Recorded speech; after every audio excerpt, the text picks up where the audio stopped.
Estamos de vuelta en ampliación de Tarapoto Noticias. Hoy nos acompaña Adolfo Bedoya del Águila, conocido político en la región San Martín, exsecretario del Partido Aprista Peruano, y que por ahora está analizando el panorama regional y también el nacional.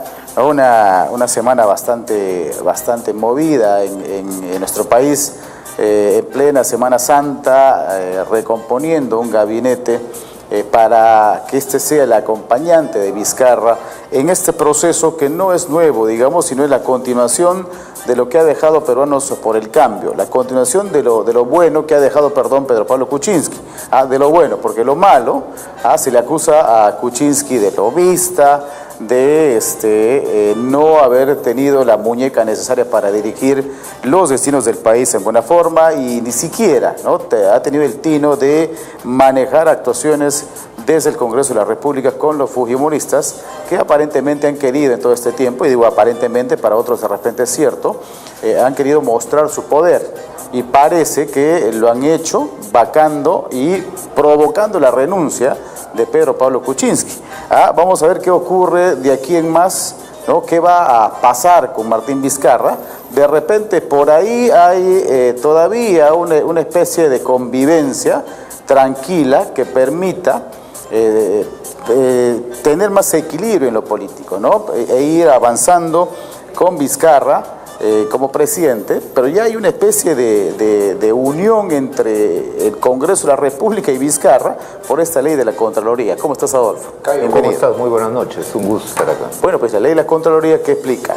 ¿Qué establece? No control al Congreso de la República. Por ahí es una especie de maridaje, ¿podría ser? ¿O es muy fuerte la expresión? Bueno, el que hace las leyes también hace las trampas. Ajá. Entonces, echa la ley y echa la trampa. Echa la ley y echa la trampa. Y definitivamente ningún órgano del gobierno, ningún órgano del Estado debería estar exento del control de la Contraloría. En este caso, el Congreso de la República, por su propia naturaleza, amén de ser el que ratifica, o destituye un contralor, de alguna manera ha logrado colocarse por encima de las normas, lo cual no le hace bien al país, porque genera suspicacias, genera sospechas, que además se abonan con parte de lo que escuchábamos en los Kenji videos, sobre todo esa parte que señala la posibilidad de manejar el Congreso y con él la plata del Congreso. Ahora, plantear algunas propuestas que vayan en contra de los intereses del Congreso, los congresistas básicamente, Adolfo, es decir, a darse un portazo o meterse un golpe en la pared, porque nunca se va a poder establecer, por ejemplo, el hecho de disminuir los sueldos, por ejemplo, o que no haya reelección inmediata de congresistas, porque ahí lo manejan todo. Bueno, hay propuestas que ciertamente pueden mejorar la calidad de la representación, pero no necesariamente lo son todas las propuestas. La última de la congresista Donaire a mí me preocupa de sobremanera. La inmunidad parlamentaria no es lo que pensamos el común de las personas. La inmunidad parlamentaria le da la potestad al parlamentario de no ser enjuiciado por las acciones que en el ejercicio de su función parlamentaria pueda tener. Mejor dicho, un parlamentario, por ejemplo, no puede ser enjuiciado por sedición, no puede ser enjuiciado por desacato a la autoridad, como sí pasa en Venezuela, por ejemplo. Entonces,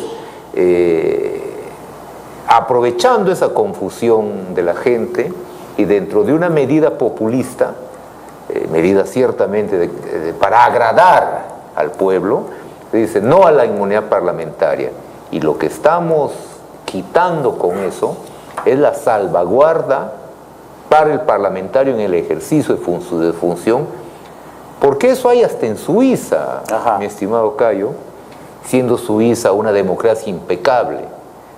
¿Te imaginas con un proyecto de dictador con esa posibilidad de encarcelar parlamentarios en la mano en sociedades como las nuestras, tan propensas al autoritarismo. Ajá, ¿y qué se podría establecer, Adolfo? Porque es fácil en nuestro país sacarle la vuelta a la norma, ¿no? Congresistas que engañen en su hoja de vida como cualquier cosa. Es que desgraciadamente, Cayo, eso, más allá de una falta ética, ¿no es cierto?, no lo está tomando así el ciudadano. Creo que debería haber un mejor mecanismo de control y de verificación de datos por parte del Jurado Nacional de Elecciones. Eso significaría una reforma, por ejemplo, en la ampliación de los plazos de inscripción para poder hacer las verificaciones. Ajá. Podría ahorrarnos esas cosas, por ejemplo. Y eso es una medida muy sencilla. Y para que en la carrera misma del proceso no haya, pues, exacto, ese tipo de sorpresas, ¿no? Pero, te repito, eso, por ejemplo, mentir en la hoja de vida, no es materia de protección de la inmunidad parlamentaria, porque no es el ejercicio de su función y porque no estaba en parlamentario. Ahora, es cierto, levantarle la inmunidad, es decir, desaforar a un parlamentario, no es tan sencillo, sobre todo cuando hay espíritu de cuerpo. Tal vez eso podría flexibilizarse. Y se resume en la frase, o torongo no comió torongo. Exacto, ¿no? Tal vez podría flexibilizarse por el lado del control del Ministerio Público, ¿no? O por la posibilidad de intervenir a un parlamentario. Eso debería tal vez mejorarse. Pero de ahí retirar la inmunidad parlamentaria, que es una conquista de las democracias modernas, no es cualquier cosa, no es un órgano de protección para cualquier cosa que este mal parlamentario podría hacer. Por ejemplo, un parlamentario que violaría, por ejemplo, a su personal o una cosa de ese tipo, o atropellaría o mataría, no tiene inmunidad, porque no está dentro del ejercicio de su función. Ajá. ¿Sí? Ajá, perfecto. Perfecto. En todo caso, Adolfo... Yo sé que es antipopular, sí, o sea, defender la inmunidad parlamentaria, pero estoy mirando el futuro. Porque al final de cuentas, Adolfo, lo que la gente quiere es tener un poco más de control en torno al Parlamento, porque es como si fuera una isla en el país, ¿no? Hay un sistema que, dentro del sistema de poderes, los parlamentarios consideran al Congreso de la República como el de máximo nivel, y ahora con el tema de la Contraloría, pues lo que dices tú, le están poniendo por encima de... No hay ningún órgano que pueda controlar al Congreso de la República más que los congresistas, pero el espíritu de cuerpo hace que nadie les toque. Bueno, hay un órgano de control que es el Tribunal Constitucional, ya lo hemos visto. Ajá. Se bajaron ya, por ejemplo, una ley esa que sobre pretexto de eliminar el transfugismo, ajá, lo que hacía era bloquear el ejercicio parlamentario. Eso, por ejemplo, lo ha bloqueado el Tribunal Constitucional. De tal manera que sí hay órganos de control. El problema es acudir a esos órganos de control. El problema es la especie de omnipotencia del Parlamento. Tiene también que ver con la falta de nuestro desarrollo social como colectividad. Ajá. O sea, la apatía, el desinterés con que vemos las cosas públicas. Justamente hablábamos a río revuelto, ganancia de pescadores. Eso. Y justamente hablábamos con Verónica al inicio de esa gente de a pie que vive y dice, yo no vivo de la política, exacto, yo vivo de mi trabajo, del día a día, por querer llevar a mi casa siquiera 20 soles que me permita pasar el día, Adolfo, ¿no? Y ya no veo la tele, ya no me interesa si el señor Villanueva está de premier. Y sí, ahí es donde se aprovecha todo. Definitivamente como sociedad nosotros tenemos un déficit de participación, un déficit de interés en la cosa pública, un déficit, alguna vez leí que Jaime de Altaos, por ejemplo, señalaba, lo que falta es hacernos un país de contribuyentes, es decir, ajá, cuando seamos todos un país de contribuyentes, y puede ser una tesis válida, es decir, cuando todos, porque no lo hacemos todos, Cayo, cuando todos realmente empecemos como ciudadanos independientes, como dependientes, a contribuir más allá del IGB, sino con un impuesto más directo, vamos a empezar a sentir que esos que están ahí son nuestros reales empleados, porque son nuestros empleados. Y como empleados nuestros, tenemos que pedirles cuentas. No nos importa lo que hagan con el presupuesto porque sentimos que no es nuestro dinero, que no es nuestra plata, que no es nuestra plata. Que lo que me cobran en el producto tal no lo siento, porque ya viene en el precio. Efectivamente, por eso tal vez en el desarrollo de la ciudadanía, aunque va a resultar difícil en el país, mejor serían los impuestos directos. Y eso vamos a pretender, Adolfo, implementar una elección voluntaria, ¿no? Que en el Perú por ahora no se puede, como existen otros países que están avanzados, pero que también sufren el ausentismo, Adolfo, ¿no? Imagínate en el Perú, si hacemos un voto voluntario y no multamos por votar, ¿quiénes van a ir a sufragar? Claro,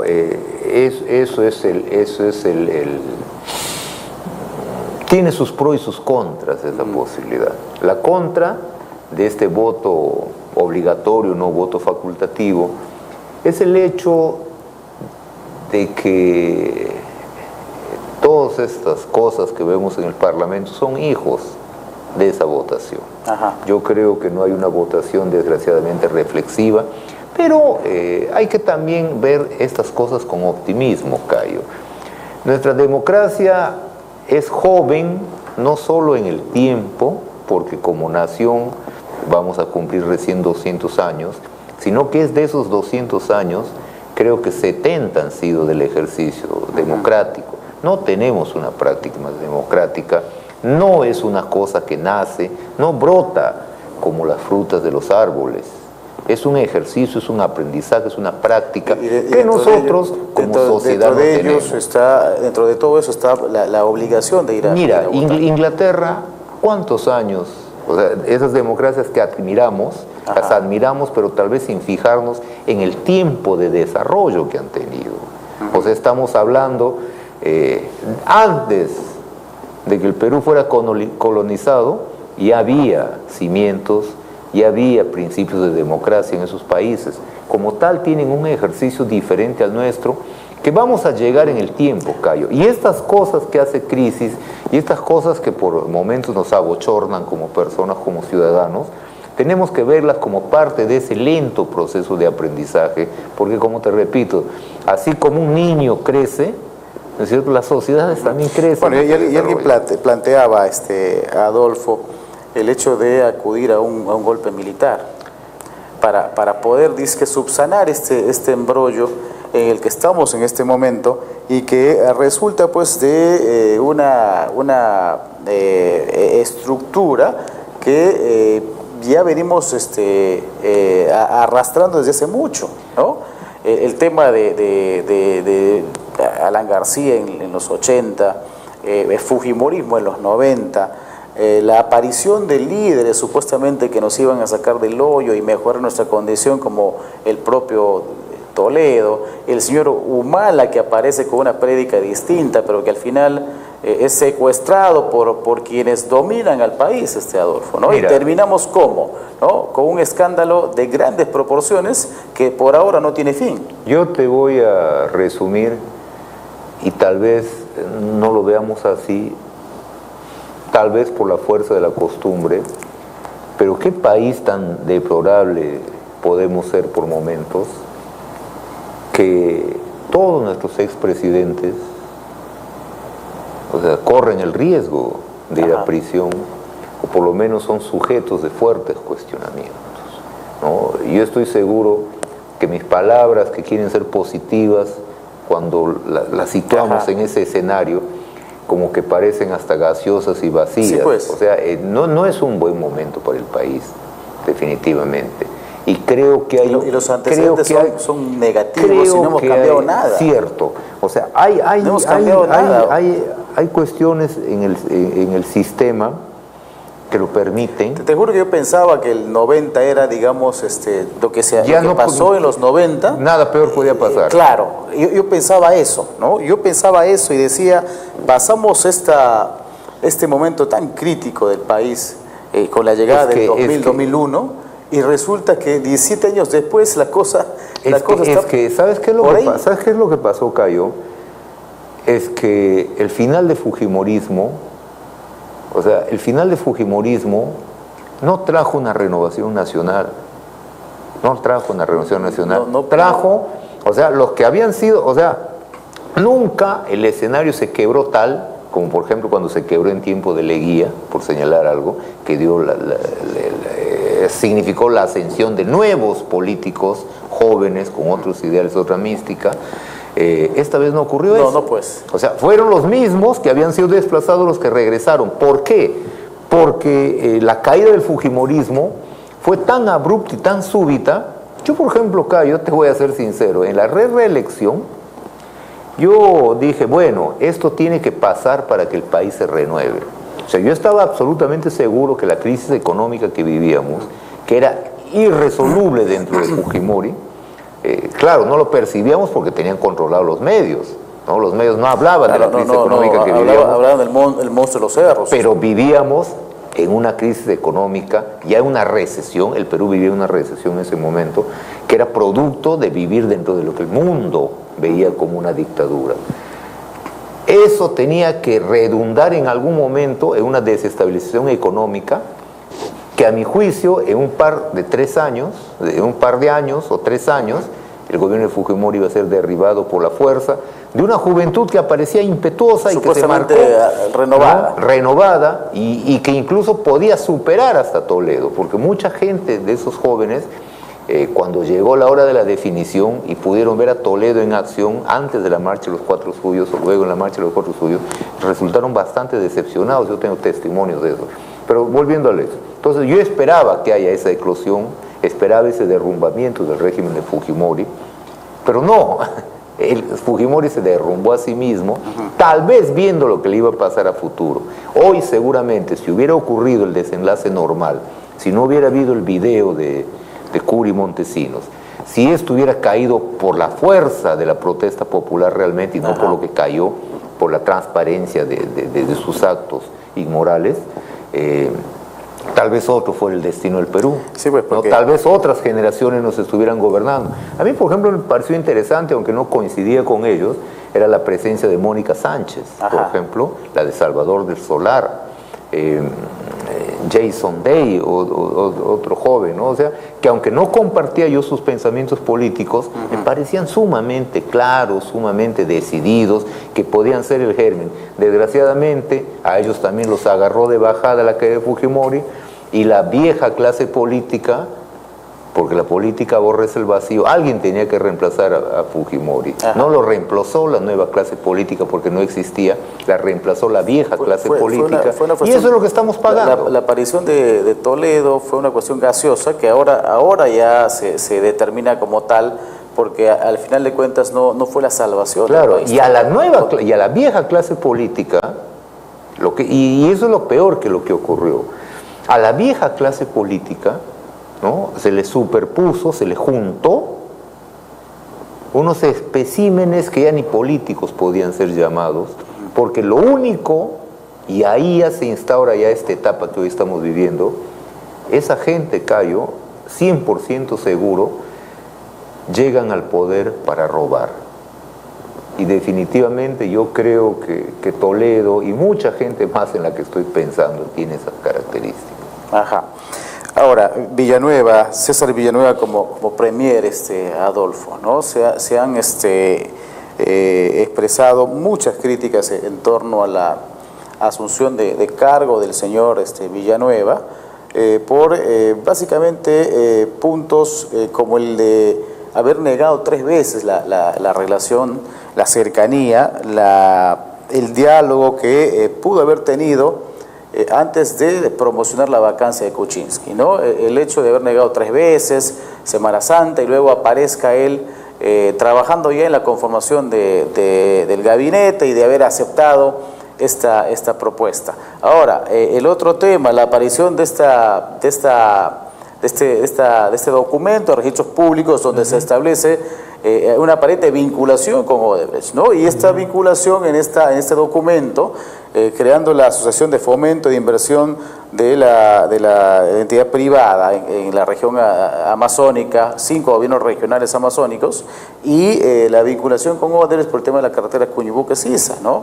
Sí. Justamente después de la conformación de esta asociación de fomento, donde se encuentra, pues, donde se ve que participó el señor Barata. Claro, a ver, A mí, honestamente, no me parece algo condenable o algo, una falta a la ética política, a la ética social, si tú quieres, el hecho de que una persona trabaje en pos de un objetivo político. Ajá. Y luego de alguna manera pueda ser parte de lo que viene luego. Ajá. Para consecuencia de ello. O sea, en concreto, para ti, si Villanueva promovió la vacancia, eso no lo liquidaba o lo clausuraba. Ante una posible... O le cerraba la posibilidad de ser premier. O sea, no veo por qué. Claro, lo que la gente critica es el tema ético, dice, ¿no? Si él promovió la vacancia... No veo ahí una falta ética. ¿No ves? No veo ahí una falta ética, porque... Ni haberlo negado. Porque, bueno, ahí sí podríamos acudir a ese refrán que dice: el pez por su boca muere. Tal vez porque ese argumento de que Villanueva está trabajando por la vacancia, por un interés o por una ambición política, era uno de los tantos argumentos que Kuczynski utilizó a través de cierta prensa para defenderse. El Sol Carreño, por ejemplo, eso está para mí absolutamente claro, ¿no? O sea, nunca le he visto a Sol Carreño yo tan pertinaz, tan acuciosa y tan agresiva con ningún político que se lo merecía, ¿no? Y que se lo merecen muchos que han pasado por Sol Carreño, o por Cuarto Poder, se merecían ese tipo de entrevistas, pero nunca la vi en ese papel. Con él ha sido más duro, entonces. Y absolutamente, y estaba claro que lo que estaban buscando era una patinada de Villanueva, ¿no? en ese momento. Y ciertamente le faltó argumentos, no la pasó bien, a mi juicio estuvo muy mal, pero te repito, ¿no? Ahora, la cuestión ética... No importa la posible o presunta relación que pudo haber tenido Villanueva con este... Bueno, yo he escuchado, no voy a defender yo a Villanueva, Cayo. Quiero ratificar que me mantengo en los conceptos que alguna vez he esgrimido sobre Villanueva y sobre su gestión. Lo sigo manteniendo. Espero que me desengañe al frente pero por lo que he visto en el ejercicio del gobierno, yo sigo manteniendo mi punto de vista sobre mis críticas al en ese momento presidente Villanueva. Sin embargo, mejorarían sus acólitos en ser sus defensores. Pero hasta donde yo conozco, o hasta donde tengo entendido, es que Barata y algunos otros representantes de empresas más, eran propuestas de la CONFIEP, porque esto es una especie de convenio, de acuerdo, entre los presidentes de la región amazónica y la CONFIEP, ¿no? Entonces la CONFIEP es la que acreditó sus delegados. Y acredita Barata. O sea, no lo propone, o sea, no es una sociedad entre Villanueva y Barata. Eso está claro. Vamos a escuchar a un televidente, Adolfo. Claro. Algún comentario por ahí. Adelante con su comentario. Buenas noches. Cortó.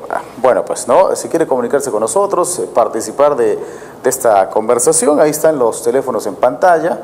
Vamos a estar pendientes de sus comentarios. Seguimos con Adolfo Bedoya y Villanueva, ¿no? Como premier de la República.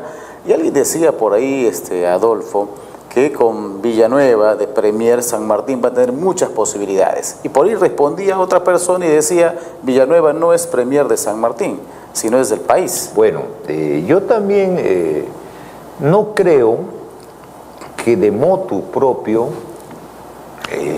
Villanueva vaya a tener una preferencia especial por la región San Martín en términos presupuestales, ¿no? O sea, de motu propio, o sea, por iniciativa. Porque eso le crearía conflictos con el resto de las regiones, porque el país es una suma de interés. Lo que sí sería positivo es que si desde San Martín logramos canalizar hacia él, ¿no es cierto?, los requerimientos fundamentales y principales de la región para buscar alguna solución. Sí, buena chance. Esa es la chance que te da conocer al primer ministro. Por lo menos tener una influencia por ahí. Saber que te puede contestar la llamada, saber que te puede escuchar, porque de ninguna manera le va a gustar tampoco, porque tiene intereses políticos en la región, de que no atiende a su pueblo. Pero de que él de propia iniciativa y con la dimensión del problema que tiene el país, no lo creo realmente. Bueno, y hay algo que él de alguna forma promovió en San Martín, que era mejorar las condiciones de saneamiento básico en la región San Martín. Bueno, ahí sería bueno retomar ahí con hay fuerza, pendientes, ¿no? Hay el pendiente también de la red vial.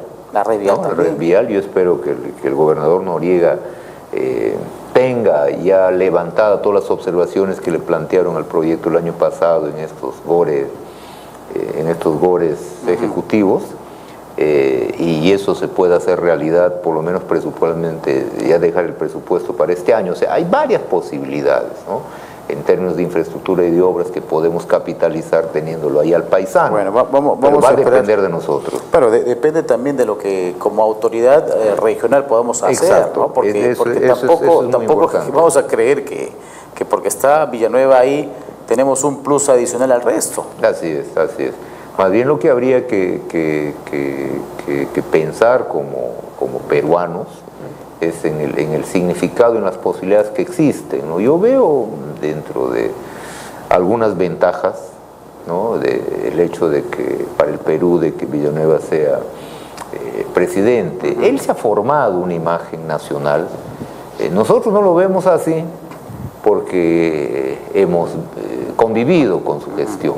Pero a nivel nacional tienen otra visión, claro, de Villanueva, ¿no? La visión de concertador, la visión de dialogante, la visión de paciente, y eso le puede abrir las puertas de los entendimientos que el Perú necesita. Tiene, por supuesto, muchas limitaciones. Definitivamente, este pedazo del gobierno que se viene no va a poder ser de ninguna manera un gobierno de transformaciones sustanciales, pero yo tengo por lo menos la esperanza de que lo hagan mejor en determinados temas. ¿Qué es lo que se pretende entonces? ¿No? Llegar con tranquilidad al Bicentenario. Yo espero que, por ejemplo, mejoren en el tema económico, el hecho de que Vizcarra haya colocado la educación de Moquegua en un nivel interesante, por encima de los promedios nacionales, crea un afán, crea una visión. Me parece interesante el nombramiento del ministro de Turismo. Es un operador turístico del Cusco. Me llama la atención el hecho de que de 5 ministerios hayan sido viceministros. Claro, eso no es ninguna garantía.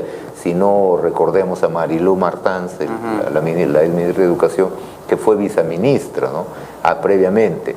Pero como que les da un plus de conocimiento del sector que puede redundar en beneficio para el país. En contra, el hecho de que Villanueva notoriamente quiere ser presidente del Perú. Sí, pues, ¿no?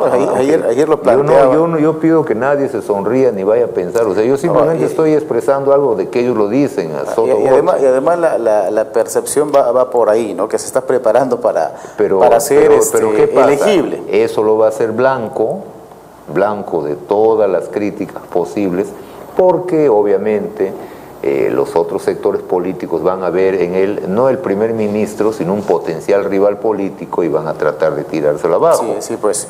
Bueno, y volviendo al tema de la imagen de Villanueva, Adolfo, uno se acuerda de la gestión y criticaba los adicionales de las obras, ¿no? Pero San Martín se veía fuera de nuestras fronteras como el modelo a seguir a nivel nacional. Villanueva tuvo varias cosas muy a su favor que redundaron en su beneficio. Uno, el gobierno de Alan García, que sin duda ayudó mucho en su voluntad descentralista. Es cierto, o sea, no solamente tienen que darte el dinero, sino tienes que saber gastar ese dinero. Y parece que Villanueva aprendió. Tuvo a su favor eso. Tuvo a su favor también, Cayo, un periodo de expansión del café que nos benefició económicamente y que contribuyó a la derrota de la coca. lo que se llama el Milagro San Martín, y que Villanueva capitalizó porque se lo atribuyen a él. El Milagro San Martín es un fenómeno focalizado en Tocache, básicamente en el Alto Bayaga, que ya venía de tiempos atrás. Ajá. Y es producto básicamente del deseo de los agricultores de vivir en paz. Migraron de la coca y lo hicieron con precisión, porque se metieron en productos ciertamente rentables, y lo que hizo el Estado fue simplemente sistematizar a través de Devida esa experiencia, buscarle aliados, etc. Y salió la cosa bien, pero se atribuye eso únicamente... Una cuestión planificada de este No, fue una cuestión sumamente espontánea que nació de la propia economía popular, que capitalizó en ese momento el gobierno de Villanueva, ¿no? Y ellos, y Nueva Amazonía, esto conocen muy bien de cómo fueron las cosas en ese momento. Ajá. Bueno, vamos a esperar entonces, Adolfo, qué puede ocurrir con el país. La verdad es que esta tranquilidad inicial entre el Ejecutivo y el Legislativo a mí me preocupa, ¿no? Me preocupa porque estamos hablando de gente que pretende hacer sentir el poder, ¿no? Y es más, hay parlamentarios que dicen que somos el primer poder del Estado, y en base a eso vamos a seguir actuando de la forma como hemos actuado. Ya lo dijo Salaverry también en su momento, ¿no? Bueno, en la teoría política, pues, básicamente en el pasado, el Parlamento era el primer poder del Estado, ciertamente. Y tanto era así que hasta tenía capacidad de gasto. Hoy no lo es tanto, no es el primer poder del Estado. Tenemos una constitución presidencialista, semipresidencialista, y eso hace que el primer poder del Estado sea el Ejecutivo, porque es el que gasta. Sin embargo, Cayo, yo espero que Vizcarra... Mira, hay una agenda dañina en el país, que se ha revelado dañina porque es la que ha parido la situación de inestabilidad política en que estamos viviendo. Lo absolutamente lógico, Cayo, lógico, que resultaría de las elecciones pasadas hubiera sido un entendimiento entre PPK y el Fujimori. ¿Por qué no pudo ser posible eso? ¿Por qué no fue posible? ¿Por el afán de poder de la lideresa? Porque hubo una distorsión en Fuerza Popular, pero también básicamente, Cayo, hay un sector en el país que el único ideario, así como los fujimoristas decíamos que su único ideario era ver la libertad de Fujimori, y en el caso de Keynes es cierto, así hay un grueso sector de la clase política del país, y no política también, de que su única bandera es la liquidación política del fujimorismo. Y yo pienso lo mismo, porque es una especie de desgaste político. Exacto. Este momento, entonces, y el 2021 vamos a tener un fujimorismo por ahí sin muchas posibilidades. Es probablemente, ¿no?, que los fujimoristas se defiendan a sí mismos, pero yo lo que veo, Cayo, es de que ese como existió el antiaprismo, hoy existe un antifujimorismo que parece casi decir hasta una mala palabra, ¿no? Muchos, por ejemplo, cuestionan al gobierno y dicen que estuviera buscando un acercamiento al fujimorismo, pero eso es lógico, es la fuerza mayoritaria dentro del Congreso con la que tienes que entenderte.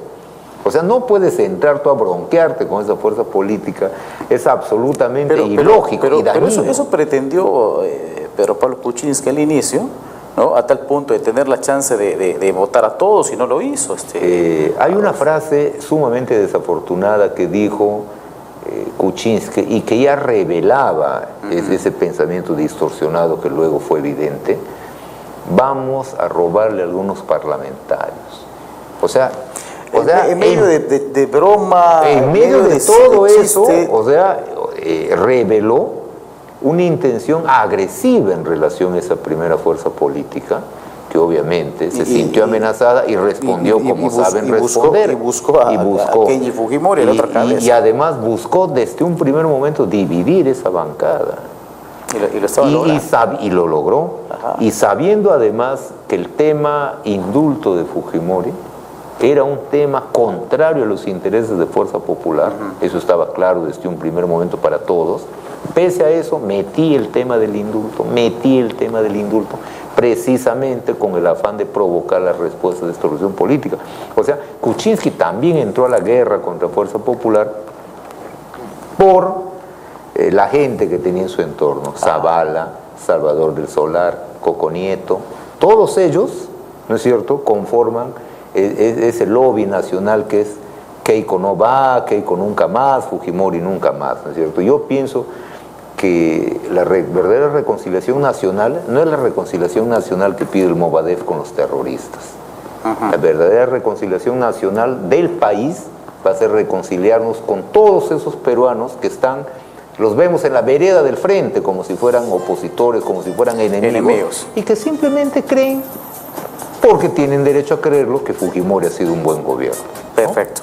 Adolfo, gracias por haber estado con nosotros esta noche, por haber dado un vistazo a la realidad que nos toca tanto a nivel nacional como regional, ¿no? El tema de Villanueva que obviamente nos convoca y nos llama la atención porque es un sanmartinense, aunque alguien dijo por ahí que es cajamarquino. Nació en Cajamarca, vino a vivir a Tarapoto, por ahí habría que revisar ese dato. Habría que revisar esa parte. Alguien me dijo que Villanueva nació en Cajamarca. Yo creo vino acá con la familia a Tarapoto. Mira, estos amazónicos son trómenes para esas cosas. Decir cajamarquino lo concilia Villanueva con todo ese grueso sector de migrantes que hoy es una importante fuerza política en San Martín. De repente eso es lo que estamos buscando. De repente va por ahí, ¿no? De repente va por ahí. Para que el arbolito no se caiga. Claro. No termine por caerse. Aunque dicen ellos que está muy fuerte, que está muy consistente el arbolito en la región San Martín. Pasa aún con el líder de Premier, creo que la cosa va por ahí, Adolfo. No podríamos desestimar o menospreciar. En estas elecciones no podemos descartar a nadie en absoluto. Gracias, Adolfo. La gracias a ti, Caio. Bueno, nos vamos hasta mañana. Va a estar con nosotros, ya lo anunciamos al inicio, la señora Lucinda Vázquez. Viene con el asesor legal para hablar de todo lo que se ha dicho al inicio sobre este recorte de la deuda social según dispositivos del Ministerio de Educación a través de la ley Servir. Nos vamos.